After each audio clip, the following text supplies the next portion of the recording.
Shalom kepada para Bapak Ibu yang ada di rumah saat ini yang mengikuti ibadah G2CC. Saya ucapkan selamat sore.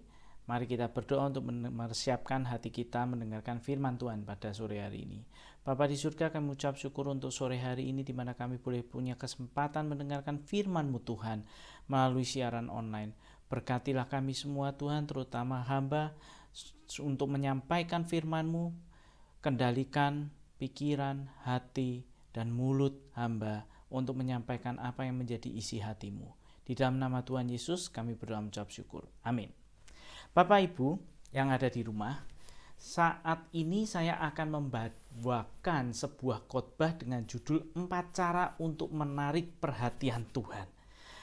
Mengapa saya mengambil judul ini? Karena kita tahu bahwa dunia ini sejak 2000 tahun lalu dan sekarang sudah 2021, jumlah manusia itu miliaran. Dari sekian miliar manusia, bagaimana kita itu bisa dilirik oleh Tuhan, diperhatikan oleh Tuhan? Mengapa menjadi perhatian Tuhan itu sangat penting? Karena contoh begini Bapak Ibu, ketika saya kuliah S2 di STBI untuk teologi, itu saya berlomba untuk mendapatkan nilai-nilai yang baik daripada dosen-dosen yang mengajar ke saya. Nah, ada salah satu dosen yang memang terkenal sulit untuk memberi nilai yang bagus, yang A. Rata-rata di bawah itu.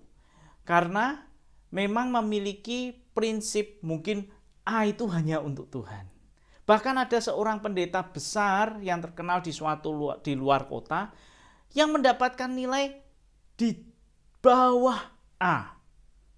Padahal beliau itu merupakan seorang pendeta senior. Nah, salah satu cara saya untuk menarik perhatian dosen ini untuk mendapatkan nilai bagus adalah ketika dia meletakkan buku-buku yang pernah ditulis oleh beliau di meja untuk dijual, untuk dibeli para mahasiswa, itu saya beli semua. Semua buku saya beli, ya. Nah, ketika sudah saya beli, itu saya letakkan di meja, di atas meja bagian depan saya. Sehingga otomatis dosen tersebut ketika mengajar, beliau akan melihat semua buku yang saya beli. Kenapa? Karena ada satu teman saya yang melakukan hal yang sama. Tetapi dia tidak meletakkan buku-buku itu di atas meja, tapi dimasukkan di tas. Sehingga dosen ini tidak mengerti bahwa teman saya ini membeli semua buku tulisannya. Nggak ngerti. Dan nilainya nggak A. Jujur nilainya nggak A. Nah, saya mendapatkan nilai A. Kenapa? Karena saya mendapat perhatian dari beliau. Karena saya membeli semua buku dan di mana saya menarik perhatian beliau dengan meletakkan semua buku yang ditulis, yang dia tulis dan saya beli itu di atas meja. Maka dia, semua buku saya dibeli. Nah, makanya bagi saya menarik perhatian seseorang itu sangat penting. Apalagi kita punya kepentingan. Apalagi dengan Tuhan. Sangat penting untuk menarik perhatian Tuhan. Nah, kita akan pelajari 4 cara untuk Tuhan itu melirik. Tuhan itu memperhatikan kita, menoleh wajahnya dari sekian miliar manusia, memalingkan wajahnya kepada kita. Pertama, cara pertama adalah hidup benar, takut akan Tuhan. Kita bisa lihat Ayub itu, hidupnya saleh, jujur, takut akan Tuhan, menjauhi segala kejahatan. Dan Tuhan memuji Ayub, bahkan di depan iblis pun Tuhan memuji Ayub. Artinya apa? Ayub dengan kesalehannya, dengan kejujurannya, hidup takut akan Tuhan, hidup benar akan Tuhan, itu menarik perhatian Allah, bahkan Allah pun memuji di depan iblis. Contoh yang lagi, Nuh itu hidupnya benar dan tidak bercela. Sehingga dia dipilih Tuhan untuk membangun bahtera. Berikutnya, di 2 Raja pasal 18. Dikatakan Hizkia hidupnya benar. Maka Tuhan menyertai dia dalam peperangan, segala peperangan Tuhan menyertai dia. Dan Raja Hizkia menjadi beruntung. Artinya seseorang ketika dia beruntung itu karena disertai Tuhan. Kenapa disertai Tuhan? Karena hidupnya benar. Karena hidupnya takut akan Tuhan. Jadi ketika seseorang hidupnya benar, takut akan Tuhan, itu akan membuat Tuhan memalingkan wajahnya dan memperhatikan orang tersebut. Karena hidupnya benar di hadapan Tuhan. Takut akan Tuhan itu menarik perhatian Tuhan untuk menolehkan wajahnya. Siapakah orang tersebut? Lalu cara yang kedua adalah iman. Ya, karena iman. Dikatakan begini di Ibrani 11. Abraham karena iman mempersembahkan Ishak. Nah, di dalam Kejadian Abraham mengorbankan Ishak, itu sebelumnya Tuhan berjanji. Ya. Jadi Tuhan itu berjanji sekitar 6 kali. Aku berjanji, aku berjanji, aku berjanji, aku berjanji kepada Abraham. Tetapi setelah peristiwa di Gunung Moria, ketika Abraham mempersembahkan Ishak karena iman, Tuhan tidak lagi mengatakan aku berjanji, tetapi Tuhan mengatakan aku bersumpah. Aku melaksanakan setiap janjiku. Itu perbedaannya Bapak Ibu. Karena iman, Tuhan yang sebelumnya hanya berjanji. Artinya janji itu belum dilakukan. Tetapi karena iman dan ketaatan Abraham mempersembahkan Ishak, maka Tuhan bersumpah melaksanakan janjinya. Karena iman. Lalu dikatakan di Matius 8, perwira Kapernaum yang mendatangi Yesus, menginginkan, meminta, memohon kepada Tuhan Yesus agar bawahannya disembuhkan. Maka di situ disampaikan oleh perwira Kapernaum itu, katakanlah, maka itu jadi. Dan Tuhan Yesus merespon apa? Wow, belum pernah aku lihat iman sebesar ini. Maka dikabulkanlah permintaan perwira tersebut. Artinya Tuhan itu menjadi perhatian karena iman yang dimiliki oleh perwira Kapernaum itu. Dan selanjutnya Tuhan Yesus meresponi iman itu dan melakukan apa yang menjadi keinginan perwira tersebut. Kasus yang berikutnya ada di Matius 15. Dikatakan ketika perempuan Kanaan itu minta kesembuhan untuk anaknya, Tuhan Yesus mengatakan apa? Tidak baik memberikan roti kepada anjing. Dan wanita itu meresponi, tetapi biarlah anjing ini memakan sisa remah-remah roti yang jatuh dari meja. Maka Tuhan Yesus pun meresponi, wow, imanmu besar, maka jadilah menurut perkataanmu itu dan sembuhlah anaknya. Lihat Bapak Ibu, dari yang kedua yaitu iman, Tuhan selalu meresponi. Tuhan selalu meresponi iman yang besar. Iman yang besar Tuhan selalu responi. Tidak pernah Tuhan tidak memalingkan wajahnya meresponi iman yang besar. Tidak pernah. Selalu Tuhan meresponi. Tuhan selalu merespon iman yang besar. Oleh karena itu Bapak Ibu, milikilah iman yang besar. Iman yang tidak goyah. Maka Tuhan akan menaruh perhatian terhadap engkau. Dan menjawab setiap kebutuhanmu. Lalu cara yang ketiga Bapak Ibu, bagaimana menarik perhatian Tuhan adalah dengan korban persembahan. Nah, korban persembahan ini berbeda dengan korban yang dilakukan karena ketaatan. Ya, di Perjanjian Lama, bangsa Israel melakukan korban yang begitu banyak sesuai dengan aturan Taurat. Itu karena ketaatan terhadap Taurat.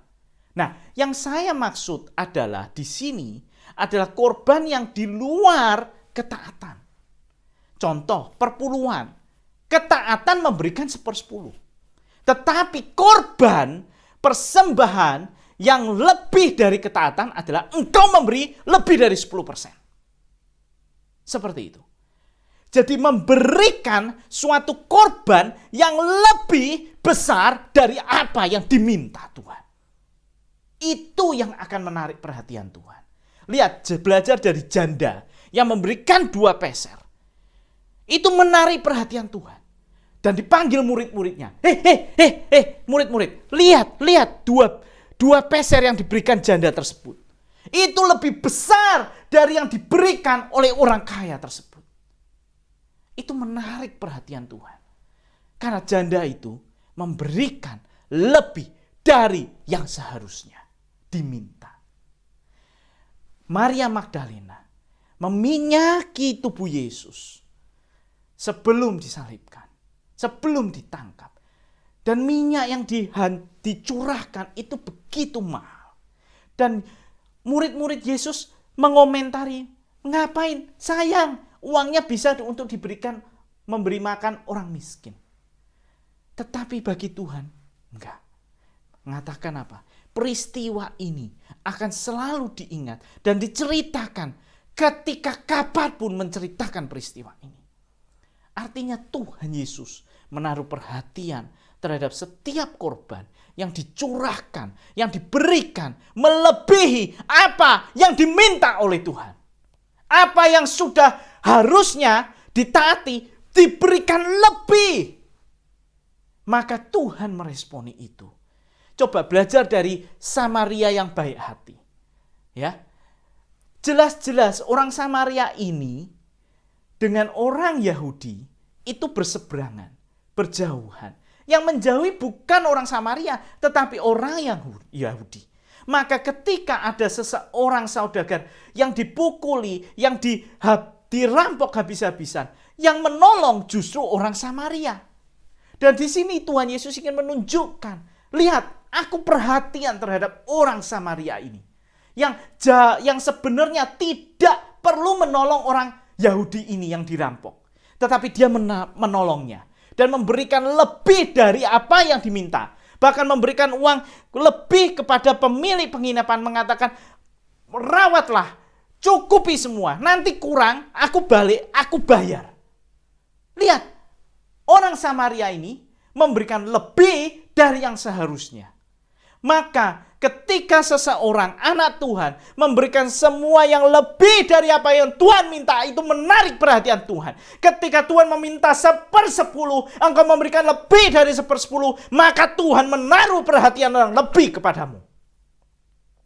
Bukan hanya 1/10 di dalam perpuluhan Bapak Ibu. Tetapi ketika engkau memberi makan kepada yang membutuhkan. Ingat, Tuhan Yesus cerita membandingkan tentang domba dan kambing.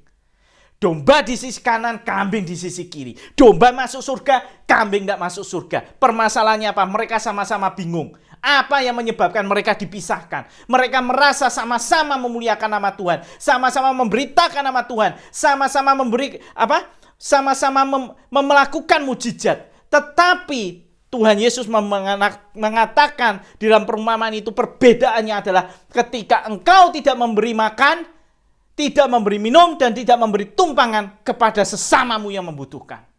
Maka Bapak Ibu, engkau boleh setia, rajin ke gereja. Engkau boleh setia, berdoa setiap pagi. Engkau boleh setia, membaca firman Tuhan. Tetapi engkau tidak pernah memberikan korban, persembahan yang lebih dari apa yang Tuhan minta. Engkau tidak pernah memberikan makan kepada orang yang miskin yang membutuhkan makan. Engkau tidak pernah memberikan apapun yang mereka butuhkan sebagai sesama. Dan Bapak Ibu, satu hal lagi. Engkau bisa menolong para anak Tuhan yang sekolah teologi, yang sekolah di sekolah-sekolah teologi. Mereka yang kekurangan, engkau bisa bantu beasiswa mereka. Itu salah satu memberikan persembahan, korban di luar apa yang Tuhan minta. Bapak Ibu, saya mohon, menariklah perhatian Tuhan dengan cara ketiga, yaitu memberikan korban persembahan yang lebih dari apa yang Tuhan minta. Engkau boleh melakukan dalam ketaatanmu semua. Perpuluhan tidak pernah bolong. Persembahan tidak pernah bolong. Semua baik. Tapi engkau belum pernah memberikan makan orang yang kelaparan. Engkau tidak pernah memberikan beasiswa kepada para siswa-siswa yang mengabdikan hidupnya untuk Tuhan. Dan mereka dari keluarga golongan yang memang gak mampu. Sehingga mereka sekolah pun harus mencari beasiswa. Maka bersyukurlah Bapak Ibu. Engkau yang tergerak untuk memberikan beasiswa kepada para siswa-siswi sekolah teologi. Karena sungguh korbanmu itu menarik perhatian Tuhan. Nah, Bapak Ibu, kita sudah belajar 3 cara. Ya, pertama hidup yang benar, kedua karena iman, dan yang ketiga karena memberikan korban persembahan yang melebihi dari apa yang Tuhan minta. Sekarang kita akan belajar pada cara keempat menarik perhatian Tuhan, yang dimana ini belum banyak untuk disampaikan. Kita tahu bahwa ketika Salomo naik tahta dan ketika Salomo itu dalam kejatuhannya, Tuhan selalu mengatakan berulang kali, karena Daud ayahmu, karena Daud ayahmu, karena mengingat Daud ayahmu. Artinya Tuhan sangat perhatian terhadap yang namanya Daud. Betul? Mengapa Daud itu sangat menjadi perhatian Tuhan? Kalau dikatakan ya bahwa di dalam Kisah Rasul 13 ayat 22 mengatakan begini, aku telah mendapati Daud bin Isai, seorang yang berkenan di hatiku dan yang melakukan segala kehendakku. Nah, di dalam hal ini terjemahan King James agak berbeda. Di terjemahan King James mengatakan begini, Daud ini merupakan a man after my own heart. Artinya Daud ini seorang manusia, seorang laki-laki yang memiliki hati persis seperti hati Tuhan sendiri. Nah, bisa disimpulkan bahwa untuk mendapat perhatian Tuhan, kita harus memiliki hati yang sama seperti hati Bapa, hati Tuhan sendiri. Nah, kita coba telusuri apa hati Tuhan ini. Kita coba belajar dari rahasia Nabi Yohanes Pembaptis. Dikatakan di Matius 11 bahwa Yesus memuji Nabi Yohanes mengatakan begini, bahwa tidak ada seorang pun dilahirkan dari seorang wanita yang lebih besar dari Nabi Yohanes Pembaptis. Sekarang semua manusia itu dilahirkan melalui seorang wanita. Tidak ada seorang manusia pun dilahirkan tanpa melalui seorang wanita. Nah, kalau Tuhan Yesus mengatakan tidak ada seorang pun lebih besar dari Yohanes Pembaptis, dari miliaran orang yang dilahirkan oleh seorang wanita, maka Yohanes Pembaptis merupakan orang yang terbesar di muka bumi ini. Betul? Nah, anehnya, kenapa Yohanes Pembaptis itu dikatakan seperti itu oleh Yesus? Tidak ada yang lebih besar. Berarti paling besar di muka bumi. Karena semua manusia dilahirkan oleh perempuan. Nah, Yohanes Pembaptis pelayanan hanya 3,5 tahun. Ya, mungkin 3 tahun kurang lah. Ya, karena dia dibunuh sebelum Tuhan Yesus. Ya, sebelum Tuhan Yesus disalibkan. Yang kedua, dia tidak melakukan mujizat apapun dibanding Musa, ya. Lalu yang ketiga, dia tidak pernah berkhotbah yang hebat. Khotbahnya cuma apa? Bertobatlah, kerajaan Allah sudah dekat. Bertobatlah, kerajaan Allah sudah dekat. Hanya itu. Gak ada khotbah yang luar biasa, ya kan? Lalu dia tidak pernah menulis kitab suci. Kitab, ya. Beda sama Yesaya, beda sama Yeremia, beda sama Maleaki, beda sama Obed, beda sama Hagai. Semua menulis buku, punya kitab. Yohanes Pembaptis nggak punya. Nggak punya. Sekarang pertanyaannya, kalau Yohanes Pembaptis punya banyak kekurangan di dalam pelayanannya, mengapa dia dipuji sebagai orang yang paling besar di muka bumi ini? Yang dilahirkan oleh seorang wanita. Ya kan? Aneh. Nah, rahasianya ada di Maleaki 4 ayat 6. Di situ dikatakan ada seorang yang diutus oleh Tuhan, Elia, ya, di padang gurun. Dan dia berteriak-teriak dengan satu tujuan, yaitu apa? Membawa balik hati anak-anak kembali kepada Bapa dan hati Bapa kembali kepada anak. Ini alasan mengapa Yohanes Pembaptis disebut terbesar yang pernah dilahirkan oleh seorang wanita. Karena itu, karena dia memiliki satu tugas yang spesifik, yaitu membawa hati anak-anak kembali kepada Bapa. Nah, setiap anak-anak Tuhan yang mengerti ini, maka akan memahami perumpamaan tentang kisah anak bungsu yang hilang. Yang hilang bukan hanya yang bungsu, tetapi si sulung juga hilang di rumah bapaknya. Dan itulah kita orang Kristen, anak-anak Tuhan yang saat ini tinggal di rumah Tuhan, tetapi lupa akan adiknya yang hilang. Harusnya sikap si sulung ini pergi ke bapaknya dan mengatakan, "Ayah, aku mengerti isi hatimu. Engkau menginginkan adikku kembali. Maka Bapa, berikanlah aku segala kebutuhan dan keperlengkapan untuk aku pergi mencari adikku yang hilang." Maka saya percaya Bapak Ibu, apapun yang diminta oleh si sulung itu, maka bapaknya akan memberikan, "Ini kuberi, bahkan lebih, berangkat dan cari adikmu, bawa kembali." Maka setiap orang, setiap anak-anak Tuhan yang benar-benar memiliki hati Bapa, maka dia tidak bisa berhenti untuk membawa balik hati anak-anak yang terhilang di luar sana.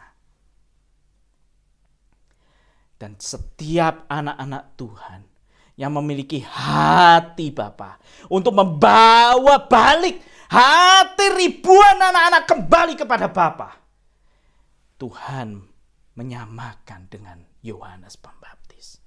Engkau besar di mataku. Dan saya percaya itu menjadi perhatian Tuhan terhadap setiap hati anak-anak Tuhan yang rindu untuk bersaksi, untuk menceritakan kebaikan Tuhan, untuk menarik kembali hati anak-anak yang terhilang di luar sana. Karena di dalam Lukas 14, sang tuan rumah mengatakan, "Rumahku harus penuh." Maka dia mengutus hamba-hambanya keluar mencari sebanyak-banyaknya jiwa. Karena rumah Bapa di surga harus penuh. Dan apakah Bapak Ibu, anak-anak Tuhan yang saat ini mendengarkan firman Tuhan akan mengangkat tangannya dan mengatakan, mengambil bagian dalam hal itu? Tuhan, pakai aku. Tuhan, utus aku untuk menjadi saksimu, untuk membawa balik hati anak-anak yang terhilang di luar sana kembali kepada Bapa di surga. Bapak Ibu, saya menyadari bahwa di dalam pandemi ini segala pelayanan gereja itu berhenti. Nggak ada lagi paduan suara, Ya, nggak ada lagi pelayanan usher, tidak ada lagi pelayanan kolektor, tidak ada lagi pelayanan-pelayanan, hanya tertinggal pelayanan musik dan penyanyi. Ya, worship leader. Hanya tersisa itu. Terus apakah selama 2 tahun ini kita tidak bisa melayani Tuhan jika gereja tertutup karena pandemi? Apakah engkau hanya berpikir di dalam pikiranmu bahwa engkau hanya bisa melayani Tuhan ketika di gereja? Tetapi ketahuilah, rahasia ini yang keempat, cara menarik perhatian Tuhan adalah memiliki hati Bapa. Dengan apa? Dengan menarik kembali, caranya bagaimana hati anak-anak yang terhilang di luar sana kembali kepada Bapa. Dengan engkau menjadi saksi, menceritakan segala kebaikan Tuhan di dalam hidupmu kepada setiap orang yang terhubung dengan engkau. Dan biarlah mereka dengan mendengarkan kesaksianmu itu, mereka mengatakan, ceritakanlah kepadaku, siapakah Tuhanmu yang hebat itu. Bapak Ibu, menjadi saksi itu mudah, gak sulit. Engkau hanya menceritakan apa yang engkau alami bersama dengan Tuhan. Ketika engkau sakit mengalami kesembuhan, ceritakan itu, engkau menjadi saksi. Ketika engkau bangkrut, Tuhan pulihkan, bangkitkan kembali ekonomimu, ceritakan itu. Maka engkau sudah menjadi saksi. Apapun yang engkau dulu alami, kesulitan dan segalanya, dan engkau mengalami mukjizat, ceritakanlah itu dan engkau sudah menjadi saksi Kristus. Dengan satu tujuan, membawa balik hati anak-anak kembali kepada Bapa. Dan saya sungguh bersyukur bahwa Tuhan menempatkan saya sebagai seorang dosen. Maka saya bisa menyampaikan, bersaksi tentang Kristus sebebas-bebasnya di dalam kelas saya. Waktu saya ngajar, saya di tahun pertama saya nggak ngerti. Mengapa Tuhan engkau bawa aku tarik masuk ke kampus. Tetapi setelah saya mengikuti satu pelatihan tentang penginjilan, saya akhirnya mengerti hati Bapa ini.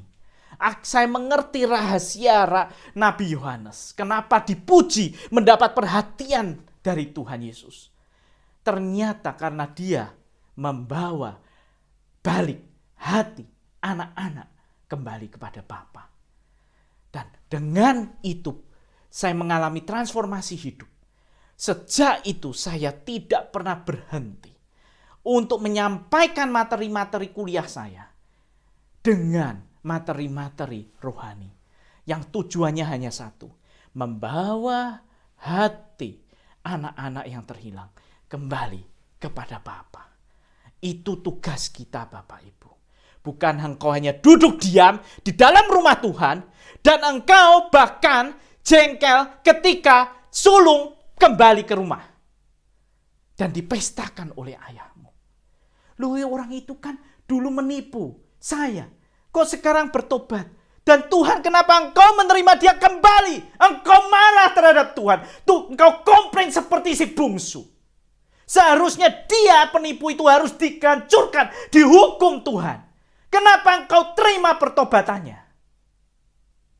Bapak Ibu, jangan sampai posisimu sebagai si sulung tertukar dengan si bungsu. Akhirnya bungsu kembali ke rumah. Engkau yang sulung justru keluar rumah, hilang di luar rumah. Jangan sampai itu terjadi. Oleh karena itu Bapak Ibu, ada 4 cara yang bisa kita pakai untuk menarik perhatian Tuhan. Melalui hidup yang benar, melalui iman yang besar, melalui korban persembahan, melebihi apa yang diminta oleh Tuhan. Dan yang keempat, memiliki hati yang membawa balik, rindu membawa balik hati anak-anak kembali kepada Bapa. Baik mereka yang sudah percaya ataupun yang belum percaya. Karena begitu banyak anak-anak Tuhan yang sudah percaya tetapi meninggalkan Tuhan karena kekecewaan, karena kepahitan, karena kesedihan di dalam hidup mereka. Dan itu tugas Bapak Ibu, tugas kita semua yang mengerti isi hati Tuhan.